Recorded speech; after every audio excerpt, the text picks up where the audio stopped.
when you give instructions to people and you need the output to be dependable, I didn't know that I needed to write those instructions down, give them to the people, make sure they're clear on those instructions, and they're clear on the output that is expected.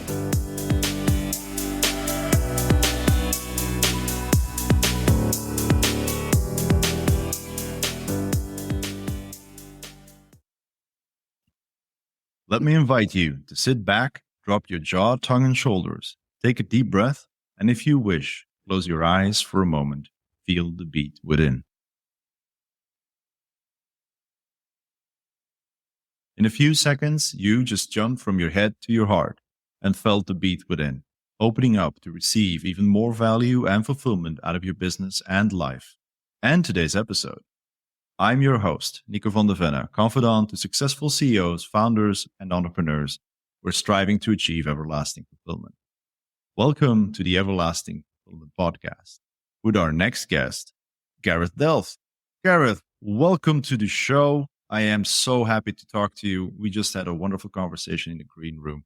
Tell us who you are and what magic you bring into the world. Hey, Nico, thanks for having me on the show. It's great to be with you, and I appreciate being here. That's great. Thank you for taking the time.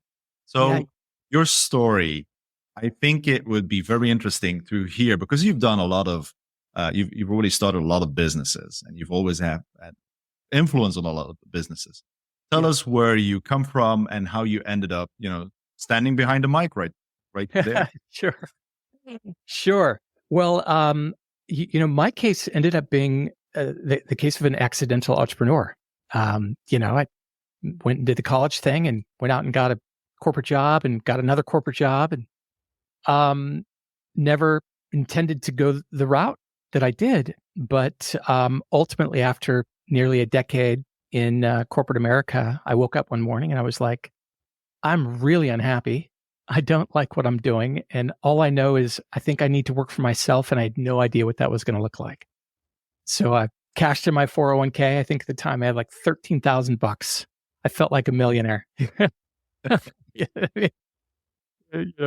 And that led me to starting just out of the chute some businesses for the love of. I had an aquatics background, so I started a swim school and wrote a proprietary curriculum to teach little kids how to swim.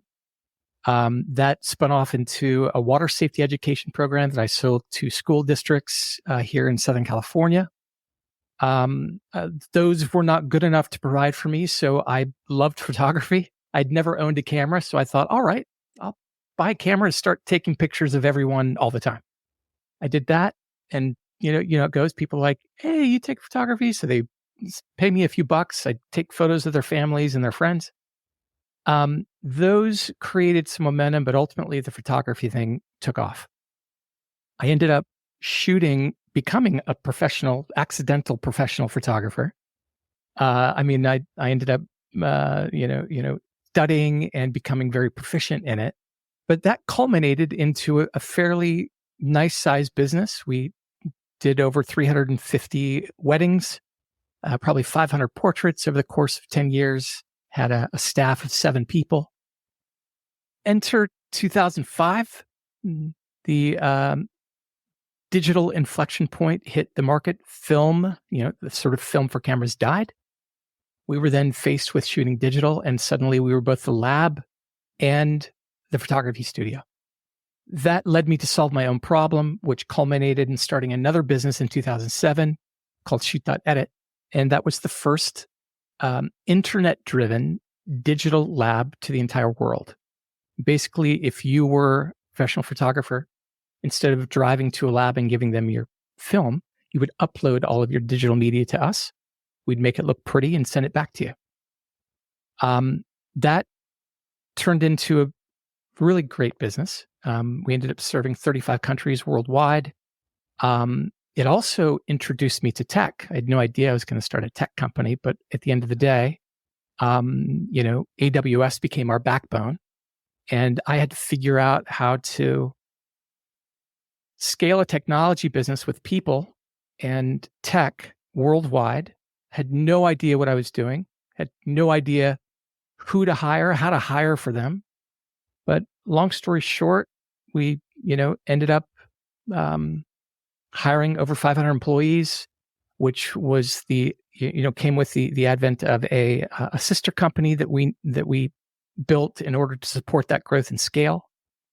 That took me up through about a couple of years ago, where in scaling people, process, and performance, I, through my battle scars, learned a lot about business and a lot about people and a lot about what just the business domain out there in the world is like, and realized I had a passion for perhaps helping businesses to not go through all of the pain and duress and loss I went through, and help them in a way that is fast and easy to follow. And that brings me, that business is called Clarity Ops, which is how we met. And now I'm here on your podcast and talking about how we can help businesses and leaders be better and succeed. Yeah, wow. That's a beautiful story to listen to, actually. It's really, there's a lot of moving parts there. I would not have expected, the start of it would not have been within my expectations. But yeah, well, corporate world, and you jump off the boat from there. There's a lot of people, who started realizing that indeed it is not where your heart gets thumping a little bit faster. I come from IBM and Verizon, Okay. Probably the big get dogs. the same idea. Yeah, I think we did the other way. I went into I come from tech and then got into the people business. So yeah, Yeah, sure, yeah. But so photography, yeah, I can imagine, because you said 2005 when actually the swap started with a digital story. Right. That's where you. Yeah. I have a friend of mine, a very good friend actually, who did our marriage. Kind of shot a lot more pictures than he had initially expected, but it was so wonderful. And he got through that story as well. So yeah, his business is booming, and he's, focused on business portraiting. So he's really, giving you a nice shot, which gives us lots of tips of saying how you have to be dressed and stuff like that, which is good for the final picture. But yeah, I can imagine then actually processing. So if I understand correctly, you had a first initial jump that you made into becoming a self-employed person. What was for you one of the decisive moments when you said, I need extra help in my business to move forward? Yeah. Great question. And, it was actually, the answer is very simple. There were more people that wanted my services than I could provide personally. This is classic supply and demand. Yeah. And as a guy who wanted to succeed, I was like, well, there's a couple of paths here. Either increase my price and, make more with the same effort, which I did. At the time, I didn't like that idea because I was scared of raising my prices, or train people to do what I do, or go find people that already do it and hire them under the banner of the brand. And that was the choice that I made. You mentioned you didn't like to move up your prices. Can you remember what the reason for that was? Yeah. I was a husband and a father and the sole provider. And I just couldn't, I would rather take the long tail approach, keep prices the same, and do more work at scale than risk losing income because people wouldn't buy my higher price. It was very calculated, but I didn't want to take that risk, I wasn't a single guy anymore. Yeah. I had babies and my wife, So, yeah, some securities were necessary. Yeah. Well, yeah. I understand completely. And when I started in 2020, my prices were the basic general prices for an hour's coaching or guidance. But after a while, I started realizing indeed that the buck didn't really reach enough to move forward. But indeed, you kind of make a calculation of what do I want, what do I desire, and then you move from there. So if we look at, you started, hiring people, teaching people what you did. Yeah. Was there anything that happened during that time that you would like to share with us that really has a core, the core description of your leadership style? Well, I'll tell you, one of the big, giant early learnings when I began to hire people was, again, I had no idea what I was doing. And what I found immediately is when I would go to share what I wanted done, and now we call them managing expectations, fancy word, right? Fancy term.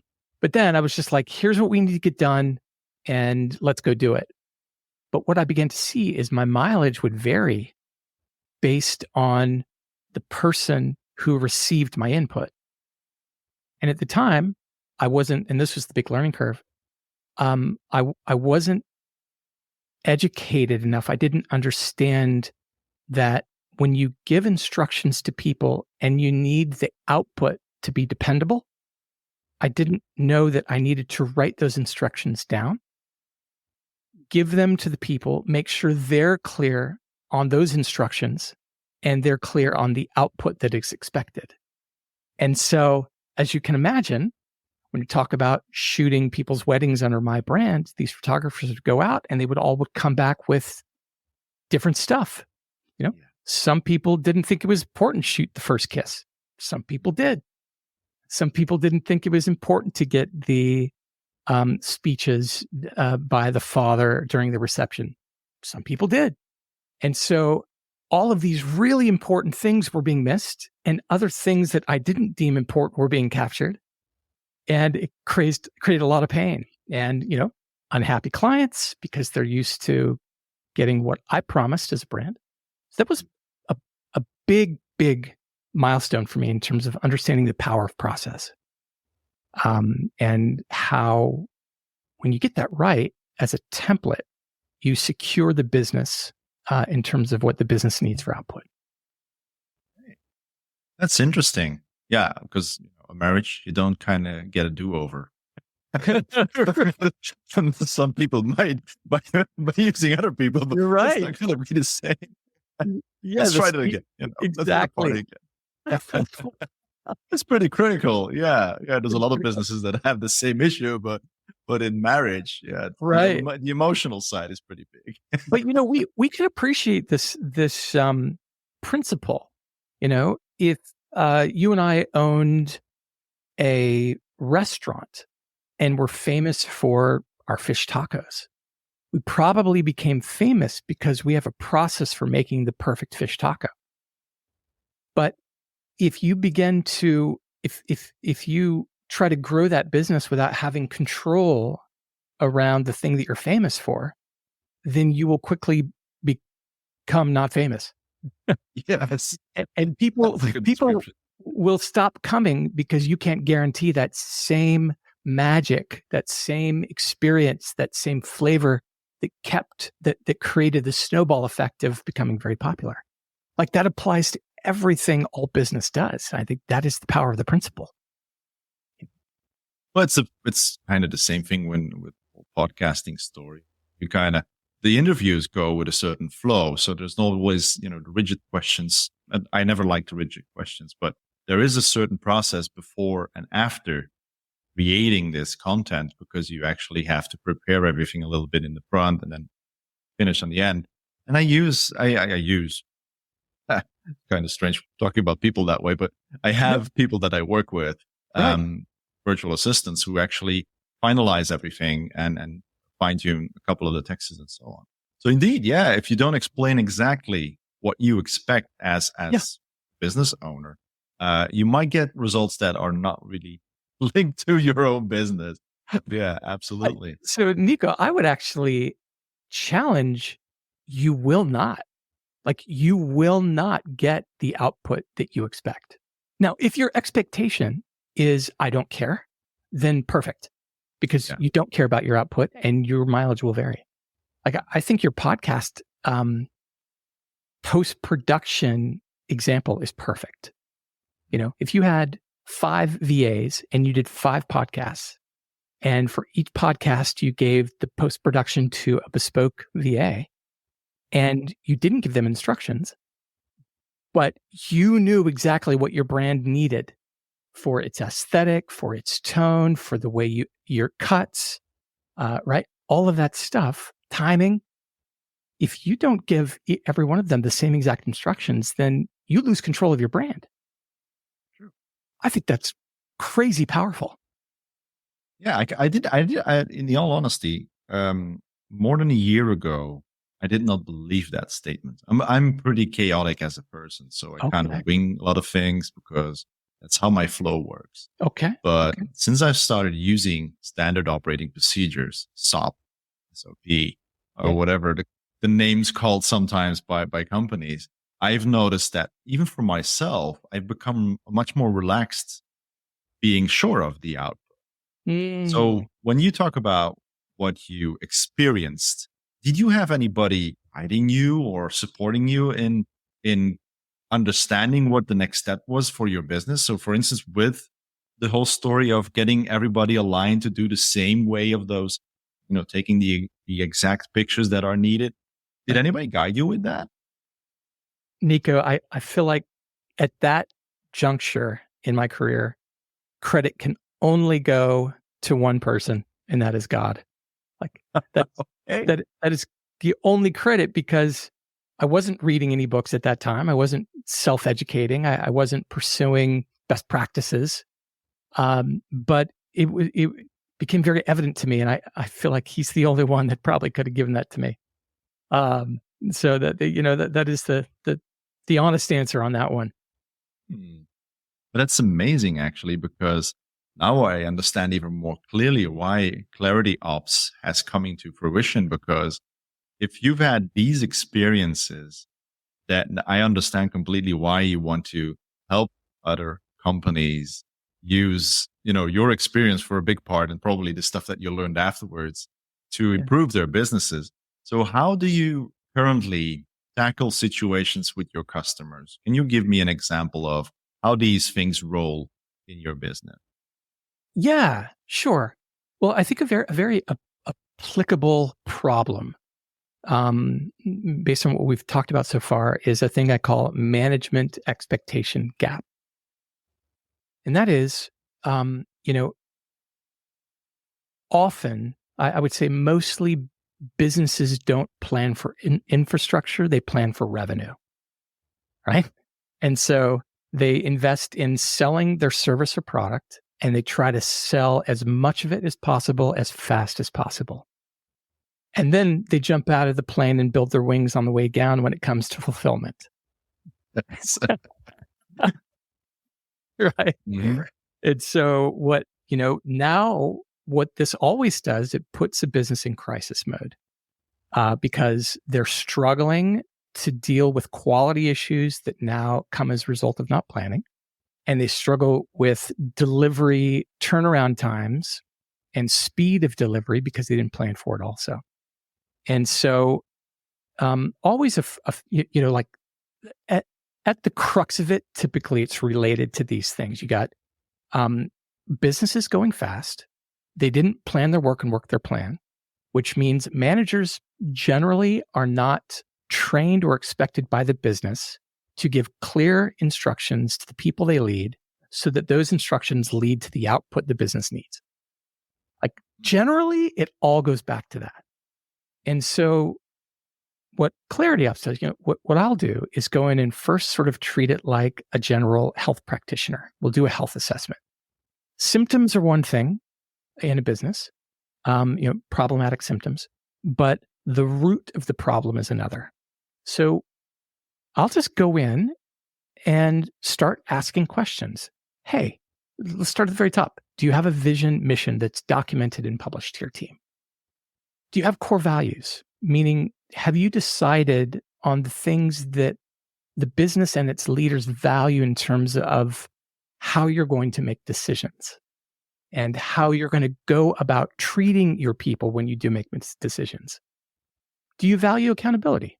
Do you value measuring output from people? Do you value measuring performance, right? And so, well, we talked about this earlier. I have three pillars that I focus on: people, process, and performance.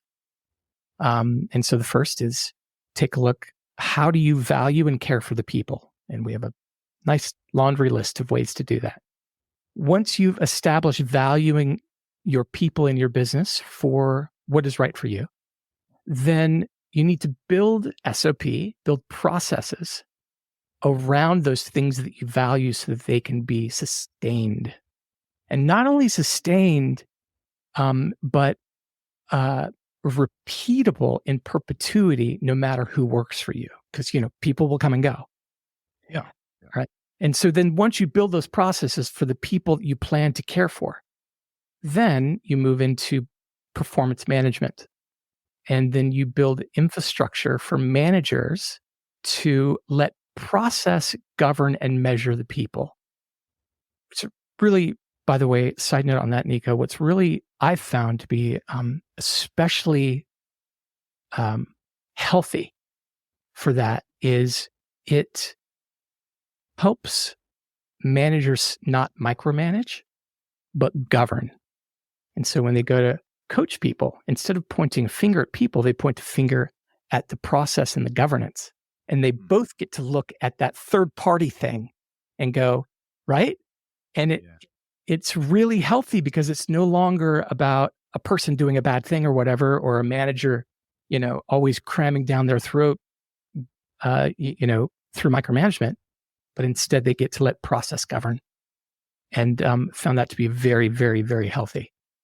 So that's the approach I take. Yeah, well, it's something that kind of synchronizes with how I approach my team as well. So, I'm currently working with about 15 people in a current project, and indeed, there's a few people there who would, how we say it, like a porcupine when they get those hairs coming up and standing up and saying, "So you're asking me something, you want me to do something." The hair come up and oh, right. And they're kind of struggling against it, and then we actually focus on the end result that is expected. And that's when I kind of give them the opportunity to find out themselves how they can tackle that situation. And then we come down back to the process and say, see, this is what normally is being done. What's the issue? Why haven't we had that result in the past? Because the process is too rigid, or there are parts that have been changed in the meantime.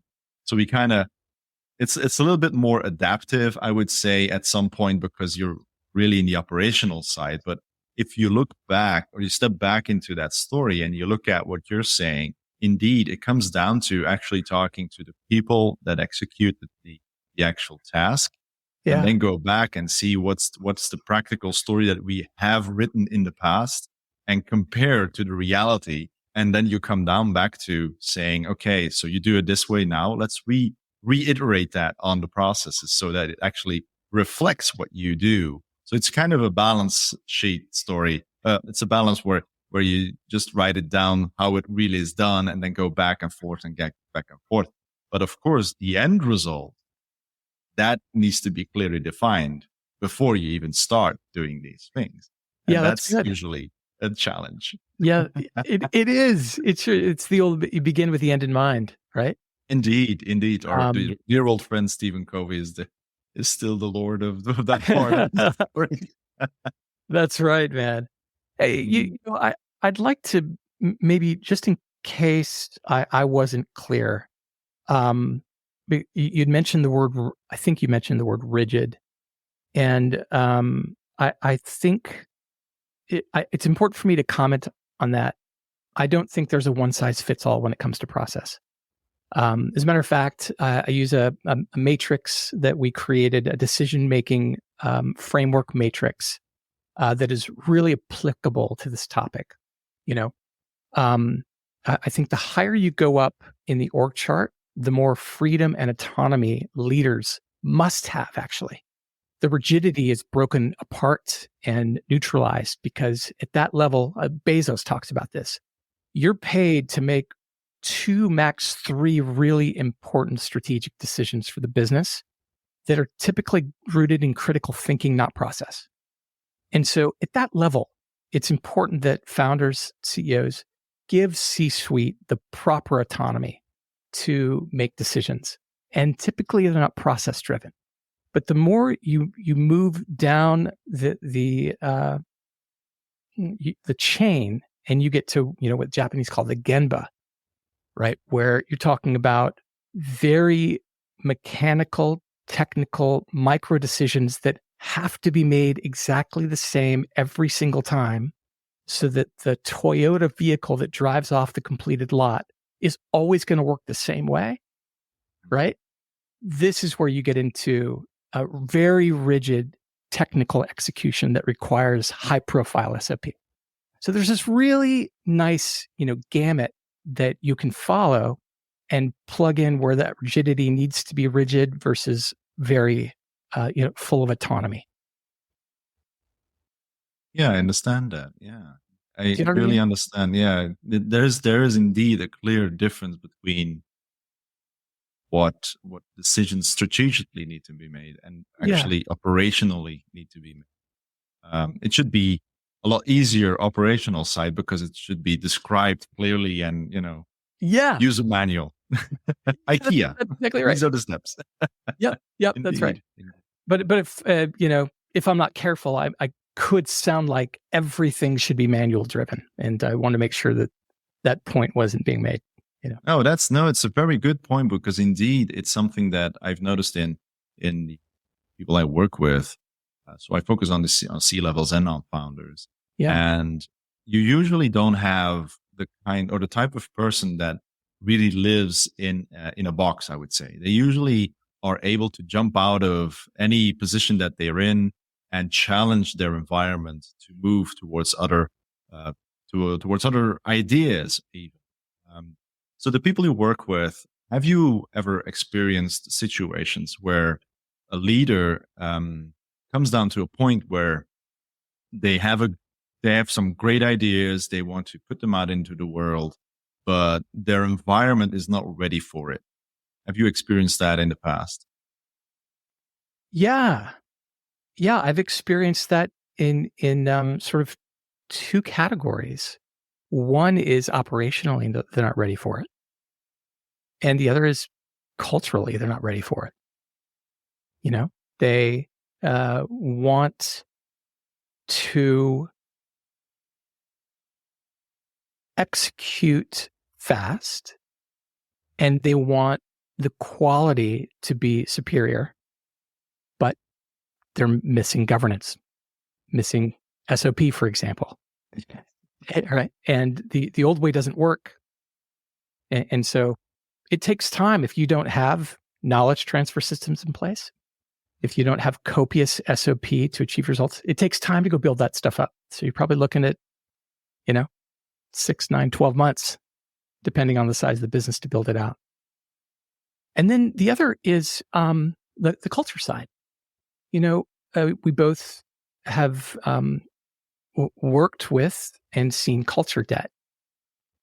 And when a leader, this is often the case when a new leader comes in and they want to transform, and they are faced with infighting and gossip and lots of complaining, high churn rates, employee churn rates, right?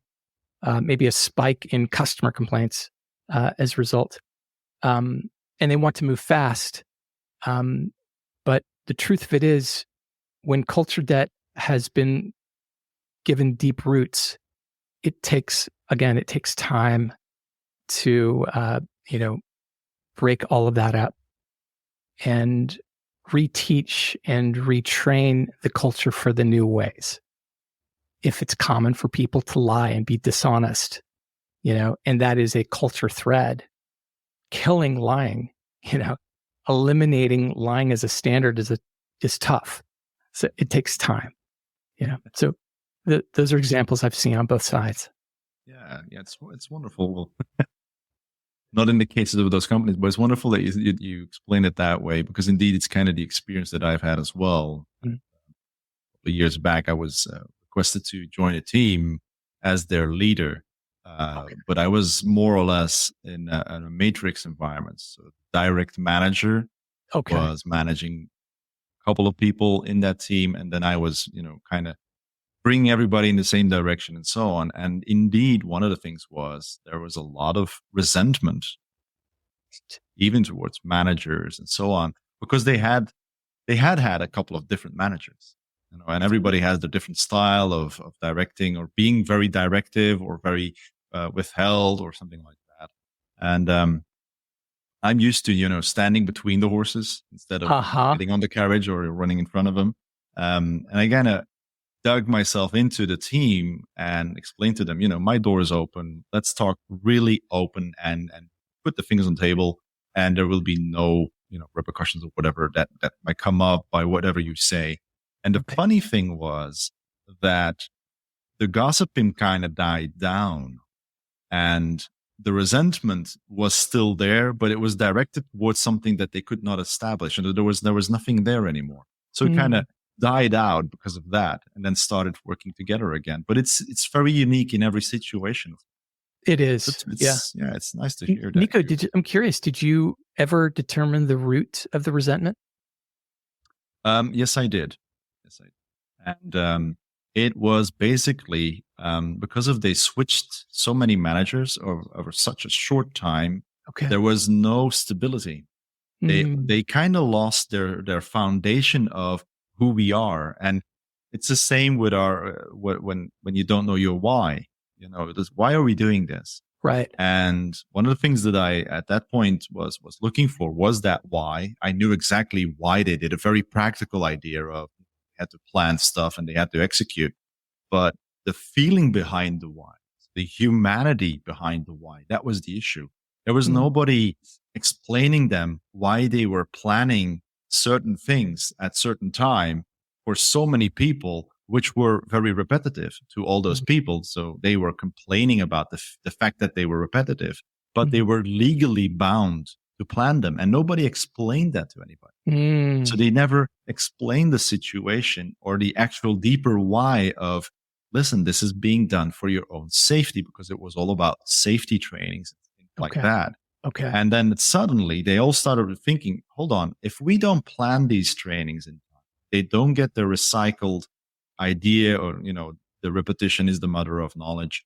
If they don't get that, then they might not end up getting home safely, which was, they started to understand that deep, more human why of, we're actually protecting people to get back to their kids in the evening, or Right. their spouses in the evening. And all Right. these little things kind of came up, as in, hold on, oh, that's, the light bulb kind of went on. And some of the people understood it pretty quickly. Others needed some time to understand, because they were so used to just doing the job and not thinking about what's behind the job. And I Mm. think that as well, it's like you said, it's culture. And Yeah. if the culture's not there, it's the same thing. I have a basic mission statement saying that I want to create the best of humanity one person at a time. But Mm. if I tell that one sentence, or I say that sentence to one person, they might say, oh, wow, that sounds great. But what's the essence behind that? For me, is that anybody can actually earn their bread on the table and give their family whatever is needed. And by that, creating a happiness within humanity so that we Mm. can support each other. It's a whole different story. There's a lot more layers behind that. And Yeah. indeed, yeah, the root cause was pretty clear for me after a short while, but it took me 2 years to get everything straightened out. Oh, yeah. I'm not surprised. Not Well, surprised. in any case, Garrett, I know we have a lot of stuff that we've talked about, Yeah. and I enjoyed it very much. And I think I would love to invite you back on the show. Huh. I think there might be some people that might even be inspired by what you're bringing with your three pillars that you work with. Yeah. Where can people find? Or one more question I have to ask. I Yeah, ask please. everybody: is there anything that you want to bring to the table for our listeners that you really want to make an impact with? Wow, what a great question, Nico. Well, let's see. I would say for two personas, Nico, for founders, business owners, the best investment us entrepreneurs can make in the business is a care-driven investment in your people. Now that's a big statement, but we actually can make calculated decisions that for the people you hire for your business that will benefit the business and the people exponentially if we make them right. And that is a win-win scenario. It is not zero sum, which is how most businesses treat their people. So that would be my encouragement to entrepreneurs. And my encouragement to people who are hired as, teammates, employees of businesses, challenge the status quo. You've been hired into an organization that is chaotic, full of disorder, not planned well, expectations aren't managed. You built on sand, not cement. It doesn't have to be that way. And if you approach it the right way, you could perhaps create a revolution from the bottom up. So that's my encouragement to both of those personas, Nico. That's really nice. Nicely put them on two sides of the border. They need each other, right? They need each other. Yeah. And there's a neutral zone all the time. So there's always a way to approach each other. Ask a lot of questions. That's usually one of the best tricks in the books to get people to talk to each other. Oh, I love it. And by the way, Nico, I would love to come back anytime and keep having these great conversations. Yeah. Super. Where can people find you? Because they'll probably have questions for you. Oh, thank you. Definitely on LinkedIn. Garrett Delph is my handle. And then the website is clarityops.co. There we go. So that was a wonderful conversation, Garrett. And I will welcome you back in the future. And thank you very much for your time. You're very short on time. So busy man, we have to let you go and do your next beautiful step into the world. Thank you so much for your service that you're providing all these companies and all the employees that are impacted by it. And Nico, right back at you. Thanks so much for the great conversation. I really appreciate it. Thank you. And for the listeners, thank you everybody for listening. And remember to jump from head to heart, feel the beat within. Have a good one, everybody. Bye-bye. Thank you for listening to the Everlasting Podcast. Let me leave you with a few questions to answer in the comments. How do you see the different topics we discussed during this interview? What are your thoughts? What stood out for you? Let us know in the comments or just send us your feedback. We launch new episodes weekly. Don't miss any by ensuring you are subscribed to the show. Click the follow button now. We depend on the organic growth of the podcast to inspire more and more people. So by giving us a 5-star review and sharing this episode with at least one of your friends who might be interested in the subject, you will significantly help more people become inspired. But more than anything, I am grateful to you for taking the time to listen to the show. If you are also a successful CEO, founder, or entrepreneur who has inspiring words to say, feel free to contact us for an interview at contact@nicovandevenne.com. Thank you for listening.